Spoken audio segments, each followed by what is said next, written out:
Quero cumprimentar a todos com a paz do Senhor Jesus. Amém. Põe tua mão comigo aqui e diga: viva o Senhor. Amém. Abra sua Bíblia no livro de Êxodo, capítulo 12. Eu quero fazer uma leitura do versículo 20 ao versículo 28. Esta passagem de Êxodo é uma passagem muito interessante, muito própria para esses momentos que estamos vivendo nos dias de hoje. Fiquei alguns dias fora de Belo Horizonte, e como está escrito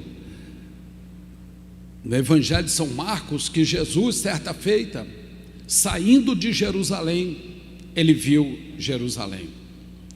Então estava bem próximo de Vitória da Conquista, e de lá, vendo a situação daquela região, às vezes mais próximo aos interiores, como o povo está reagindo dentro da mesma situação que todo mundo está vivendo. Então eu pude ver uma situação um pouco diferente daqui de Belo Horizonte. Mas vamos ver aqui, Êxodo 12, versículo 20. Nenhuma coisa levedada comereis, em todas as vossas casas comereis pães asmos. Chamou, pois, Moisés e a todos os anciões de Israel e disse-lhe: escolhei e tomai-vos cordeiros para vossas famílias, sacrificai a Páscoa. Então tomaram um molho de isopo e molhai no sangue que estiver na bacia, e lançai nas vergas e nas ombreiras o sangue que estiver na bacia, porém nenhum de vós nenhum de vós saia para fora da tua casa até o amanhecer, porque o Senhor passará para ferir os egípcios. Porém, quando vir o sangue na verga da porta, assim o Senhor passará por aquela porta e não deixará o destruidor entrar nesta casa para vos ferir. Portanto, guardai-vos isso por estatuto para os vossos filhos para sempre. E acontecerá que quando entrar na terra que o Senhor vos dará, como tem prometido, guardareis este culto. E acontecerá que quando os vossos filhos vos disserem: que culto é este? Vos direis: este é o sacrifício da Páscoa do Senhor, que passou nas casas dos filhos de Israel no Egito, quando feriu os egípcios e livrou nossas casas. Então o povo inclinou e o adorou. Foram os filhos de Israel e fizeram assim como o Senhor lhe ordenara a Moisés e a Arão, assim fizeram. Amém? Podem todos se sentar. Eu quero comunicar com você que está presente, com você que está em casa neste momento, que vai assistir o culto desta noite. Não é mais novidade para ninguém, como eu disse no início, nem na cidade de interior, nem nas cidades longes, nem nas capitais, nem aí onde você está agora, que o mundo todo está assustado, sem saber o que é que está acontecendo em torno do verdadeiro acontecimento. E quando nós não sabemos do que se trata, aparece o medo. E o medo, ele é um dos inimigos que todo cristão precisa vencer. A palavra de hoje diz que naqueles dias, o povo hebreu que estava ali no Egito, recebeu uma ordem por meio de Moisés, dizendo: pegue um cordeiro, sacrifica, coloca o sangue na bacia, pega um isopo, que é uma varinha com uma espécie de uma esponja, passa o sangue contornando toda a porta, lado esquerdo, lado direito, em cima, e deixe uma marca para que possa ser vista. Quando o Senhor passar, ele saltará esta casa com sangue e não deixará que o inimigo entre dentro desta casa. E diz a Bíblia que a ordem primária de Deus foi o seguinte: não haja fermento nas vossas residências. Quando nós olhamos esse texto, é claro e objetivo que é um texto muito explorado nos dias de hoje, porque nós vivemos um momento em que o povo é sensacionalista demais. O medo leva o povo a isto às vezes, e uma quantidade grandiosa de aproveitadores dentro da palavra de Deus, o que nós que já estamos há mais de 30, 35 anos pregando o Evangelho, chamamos de paraquedistas, aqueles que descem trazendo mensagem como se eles fossem a solução para todo mundo. Irmãos, estamos diante de uma situação que não é de Belo Horizonte, não é somente do estado de Minas e nem só do Brasil, é uma situação que envolve todo o planeta Terra, todos os povos, não tem ninguém melhor do que ninguém. Então Deus não traria isoladamente em um bairro, em uma igreja, em uma casa, a solução de um problema mundial. Ele não traria somente para um povo.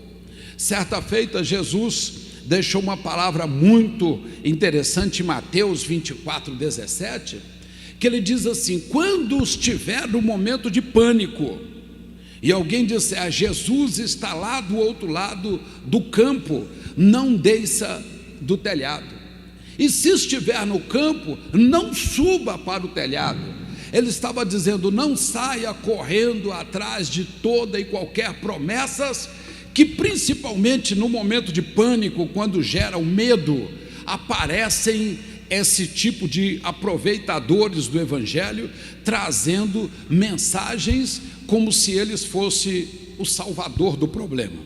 Estamos vivendo um problema, temos que fazer como o povo de Israel.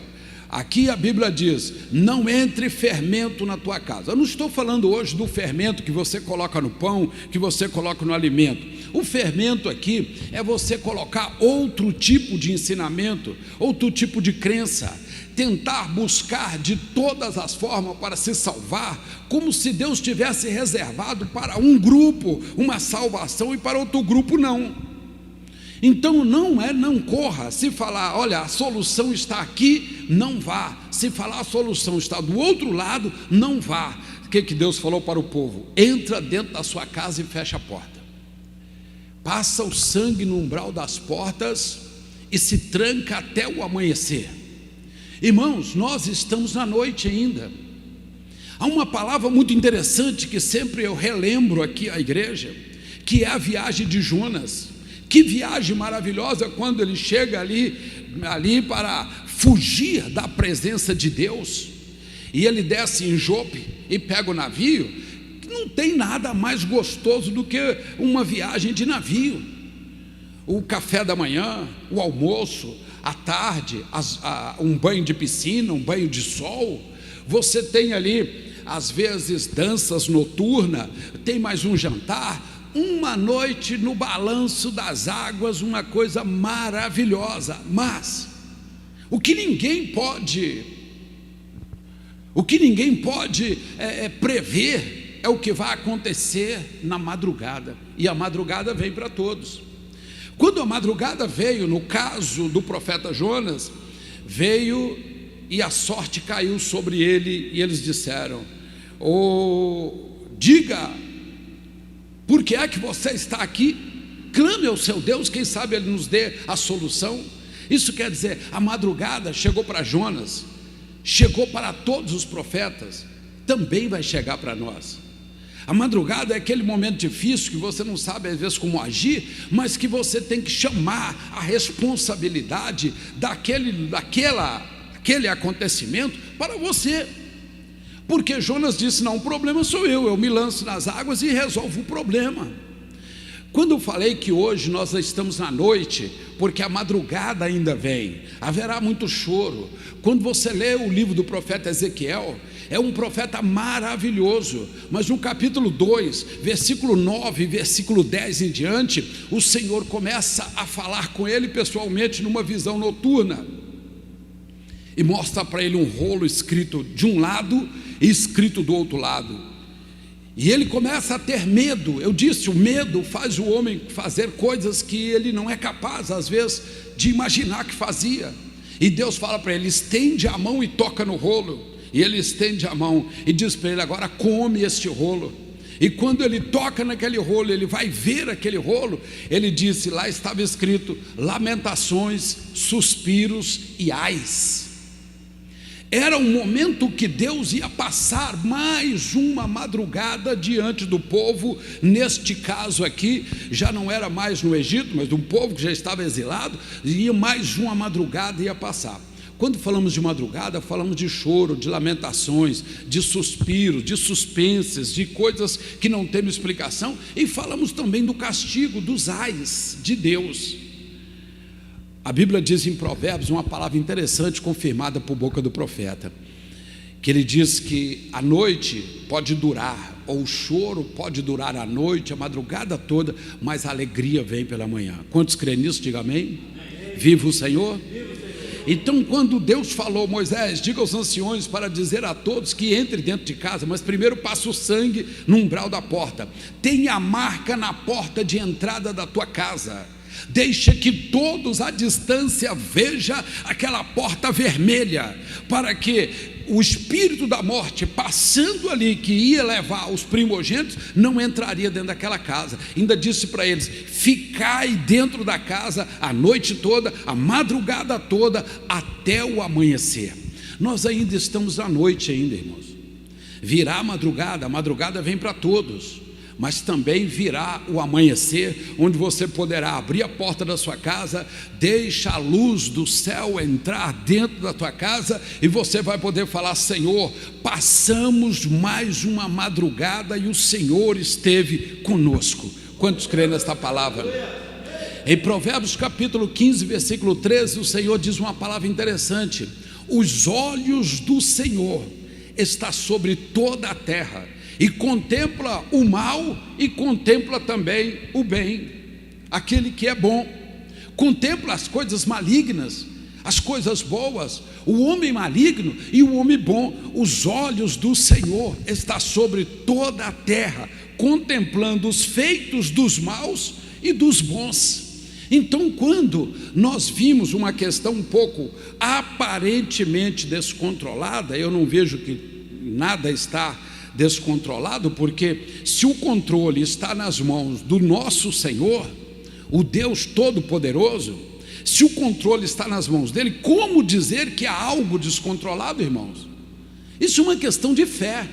Pastor, mas não existe um problema? Existe, com toda certeza, com os pés no chão. Existe um problema em que o homem natural ainda não sabe com que ele está lutando e com que ele vai lutar, e quanto tempo ele vai lutar. Mas essa parte não é para nós preocupar. Nós temos que saber que o controle está nas mãos de Deus, e se está nas mãos de Deus, Ele guarda tanto a família humilde quanto a família que tem às vezes uma condição melhor, aquele que mora na cidade, o que mora no interior, aquele que nem sabe que existe um coronavírus, aquele que nem ouviu falar de uma pandemia, porque muita gente nem sabe o que é isso, está vivendo uma vida normalmente tranquila, não tem medo, dorme bem, acorda bem. Então os olhos de Deus estão sobre toda a terra. Irmãos, nesse momento onde você está, se você parar um pouquinho e falar: meu Deus, os olhos do Senhor estão sobre mim, Ele está sobre você.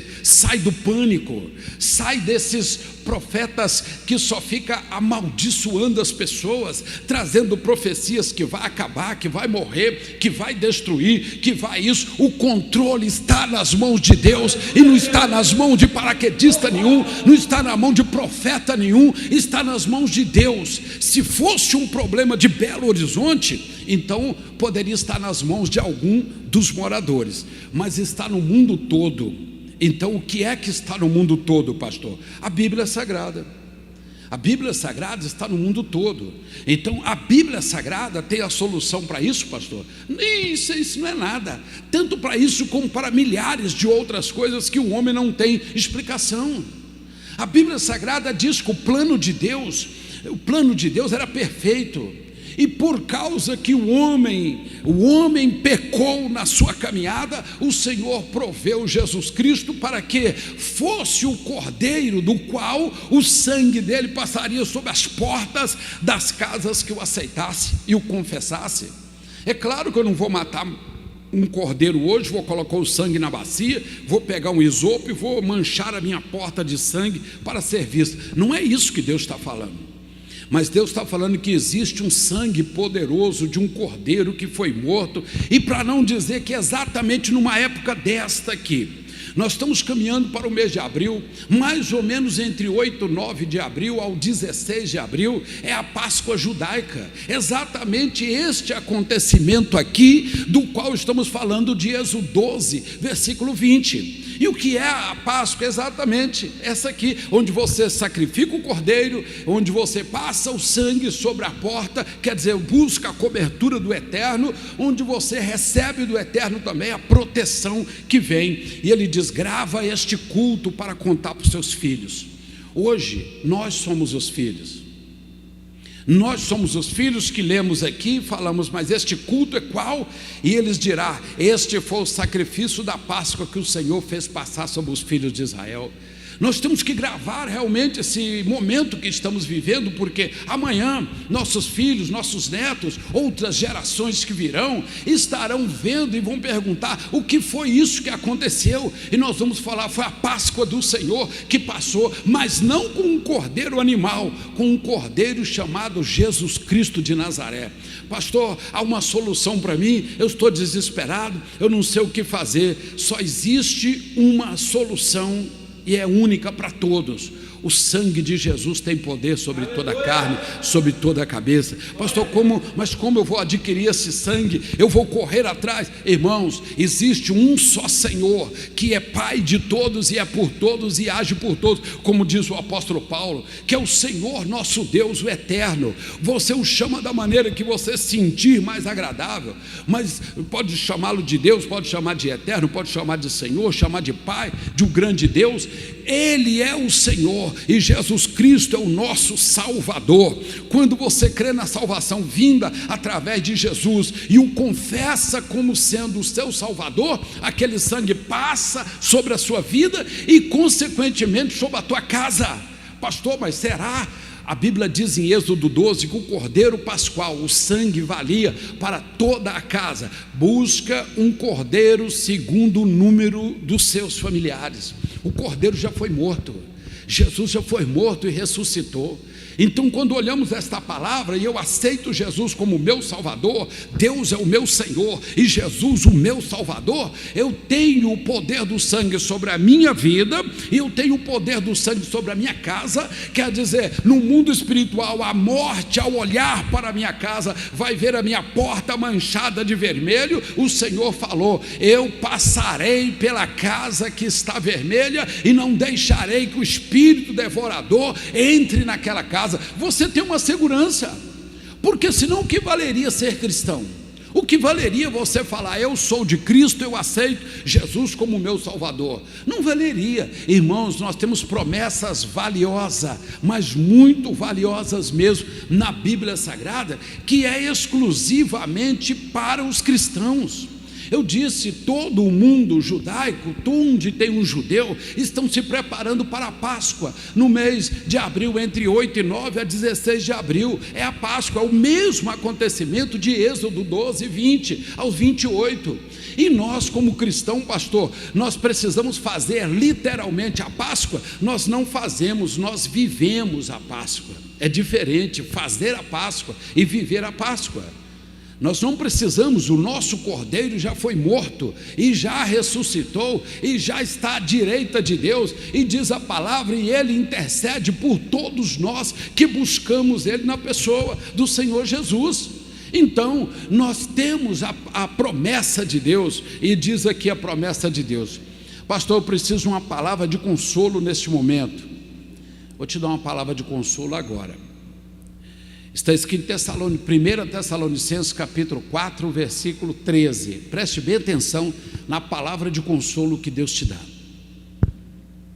Não quero, irmãos, que sejais ignorantes acerca dos que já morreram, porque não vos entristeceis como os demais que não têm esperança.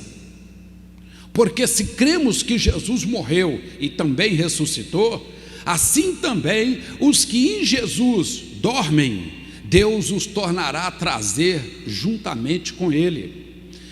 Dizemos-vos isto pela palavra do Senhor que nos é que aqueles que ficarmos para a vinda do Senhor não precederemos aos que dormem, porque o mesmo Senhor descerá do céu com alarido e com voz de arcanjo e com trombeta de Deus, e os que morreram em Cristo ressuscitarão primeiro. Depois nós que ficarmos vivos seremos arrebatados juntamente com Ele nas nuvens, a encontrar o Senhor nos ares. Assim estaremos para sempre com o Senhor. Versículo 18: portanto, consolai-vos uns aos outros com esta palavra. Esta é a palavra de consolo do cristão. Sabe por quê? Nós temos milhares de religiões no mundo, em todo o mundo, mas a promessa do arrebatamento é única, é do cristianismo. Entenda isso. Todo pastor, qualquer religião, se quiser o arrebatamento, ele tem que vir para dentro do cristianismo. É a promessa que Deus tem de salvação, de proteção, de guarda, é o arrebatamento. Quando nós falamos, e aqui eu sempre friso isso, porque quando as palavras são bem perto, bem parecidas, e se confundem às vezes nas traduções, ou nas tradições também, é importante que você fale mais vezes para que fique fixado dentro da mente de cada um. Vinda de Jesus não é arrebatamento, preste bem atenção nisso. Se você às vezes levanta as mãos ao céu no momento de agradecimento, no momento de desespero, e fala: Senhor, ora vem, Maranata, ora vem o Senhor Jesus, e fica em busca do Messias, ou que manifeste Yeshua HaMashiach, né? O Messias venha para você. Irmãos, a igreja cristã não espera Jesus, ela espera o arrebatamento da igreja. Não é a mesma coisa, pastor? Não, claro que não. Claro que não. Arrebatamento é promessa única. Arrebatamento é promessa que o Senhor diz: ao tocar da última trombeta, nós subiremos ao encontrar o Senhor nos ares. Ele não vem aqui na terra. Isso é arrebatamento. Ele puxa a igreja com o seu poder, arrebata por um tempo, como diz Isaías no capítulo 26, esconde por um momento até que eu passe com o meu juízo sobre a terra. Depois o Senhor traz novamente a igreja sobre a terra. Sim. Agora, 7 anos depois, virá Jesus, como está escrito em Zacarias capítulo 4, versículo 14, que está escrito ali em Zacarias. Você vê em toda a palavra, você vê o Senhor dizendo: ali naquele dia eu estarei em Jerusalém, com os pés sobre os montes das oliveiras. Então, quando nós vimos esta palavra aqui, nós temos que entender que nós que somos cristãos temos uma promessa vinda de Deus. A nossa Páscoa é exatamente essa: o nosso Cordeiro virá para nos buscar.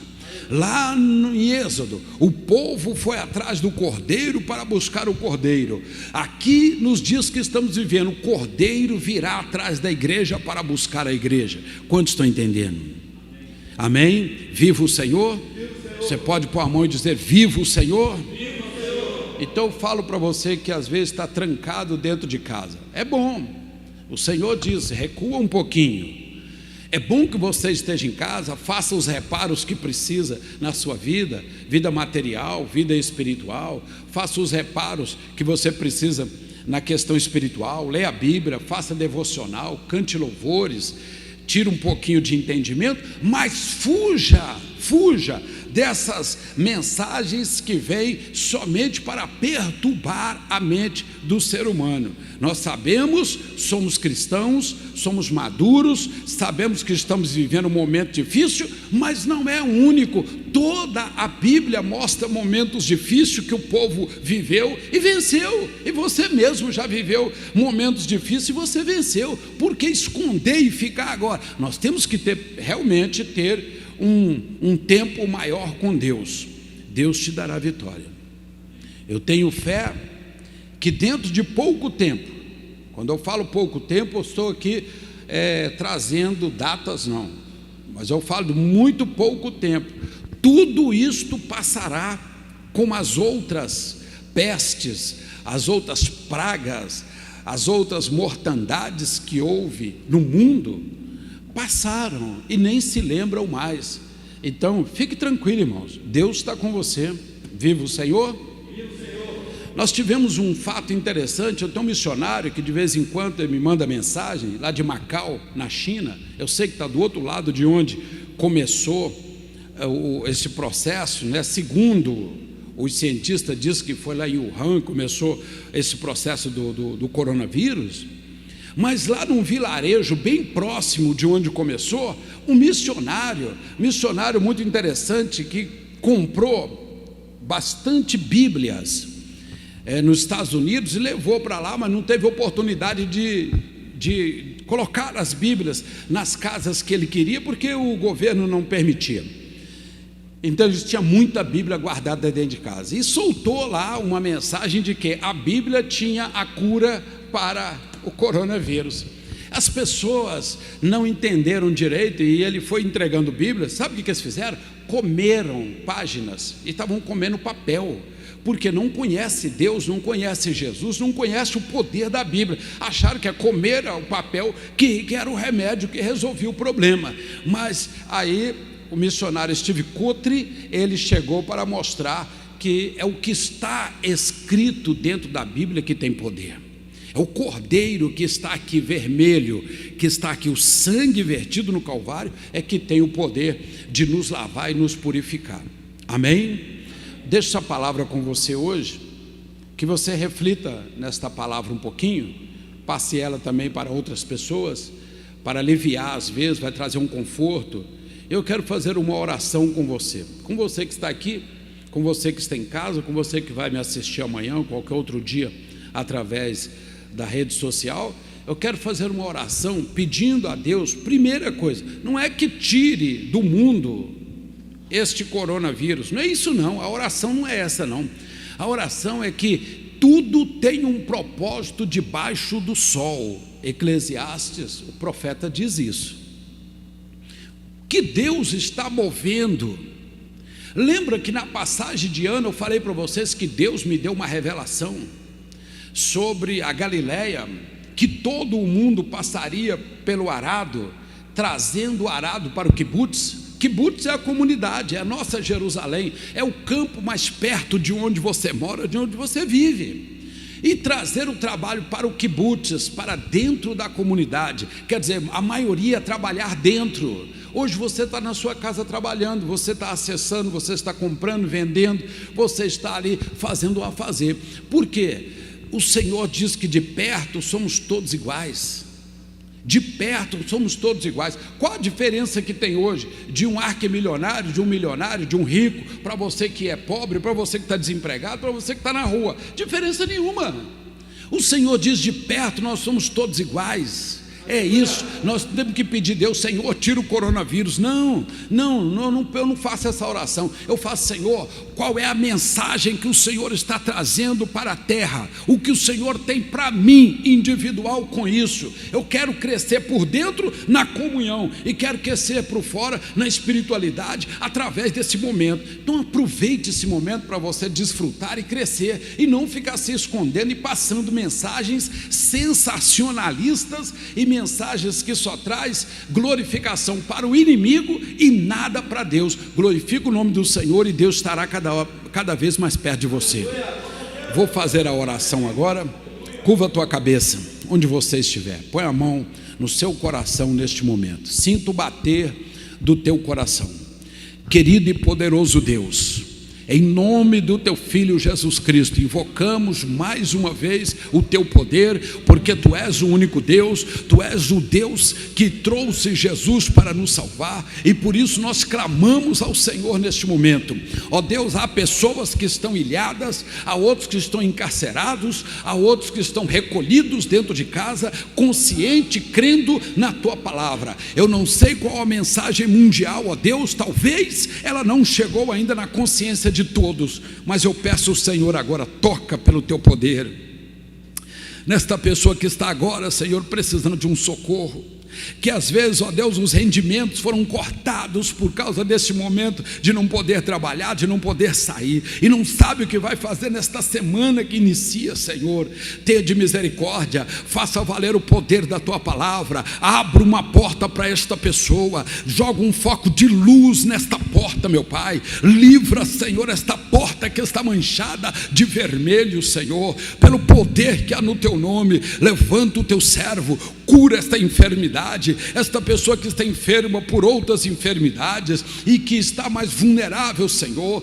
este irmão que tem a honra de ter chegado a uma idade avançada, isso é honra, Senhor. Este cabelo branco é honra, que muitos estão chamando de grupo de risco, mas é honra de ter chegado a esta idade. Cubra ele com o teu sangue, que ele viva ainda mais para testemunhar do teu poder. Abençoa a todos, os mais velhos, os mais novos, os de perto, os de longe, os que são cristãos e aqueles que vão se tornar cristão dentro deste momento, porque a única saída é o Senhor. Pai querido, põe as tuas mãos nesta Páscoa que está perto de acontecer, onde muitos acontecimentos, ó Deus, rodeiam em volta desta data. Nós pedimos ao Senhor que não sejamos como crianças correndo de um lado para o outro, mas que ficaremos firmes à espera do acontecimento do Senhor, seja hoje, amanhã, seja o dia que for. Seja glorificado o teu nome, no nome do Senhor Jesus Cristo nós oramos, te agradecemos, amém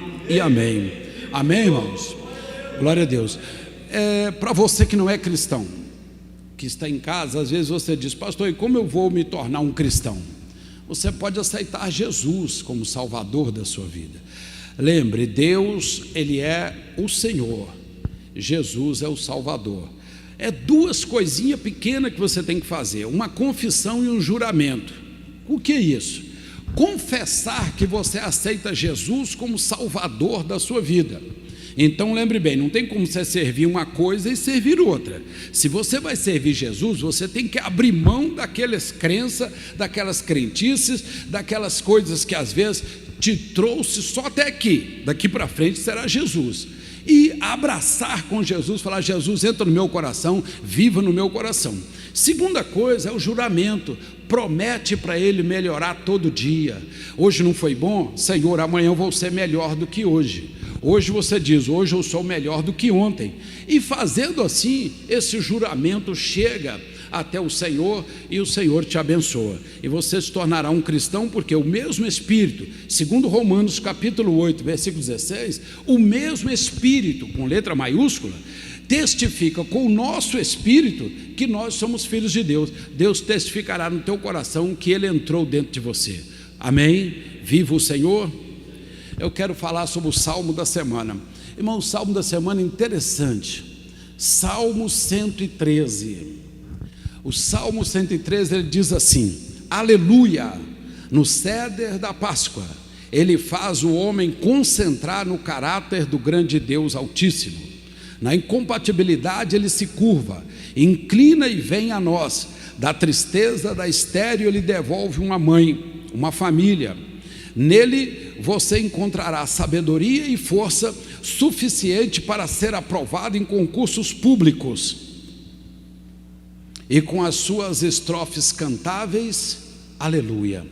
Eu não sei qual hoje é a sua necessidade, mas o poder dos salmos está na leitura de dia e de noite. Dia é quando você não saiu de casa, noite é quando você se recolheu e não vai sair mais. É o que está escrito em Josué 1,9, né? Não aparte da tua boca as profecias deste livro, mas antes tenha cuidado de guardar tudo quanto nele está escrito, medita nele de dia e de noite, assim eu farei prosperar o teu caminho. Como está também no Salmo 1. Bem-aventurado é o varão que não anda segundo o conselho dos ímpios, não se detém na roda dos escarnecedores, não se assenta na roda no caminho dos pecadores, mas antes tem o seu prazer na lei do Senhor. Essa parte que eu quero que você veja. Antes tem o seu prazer na lei do Senhor, e nela medita de dia e de noite. Qual o poder do Salmo? Meditar de dia e de noite. Esta semana é o Salmo 113, ele fala do primeiro jantar, o primeiro dia do jantar e o segundo dia do jantar pascual.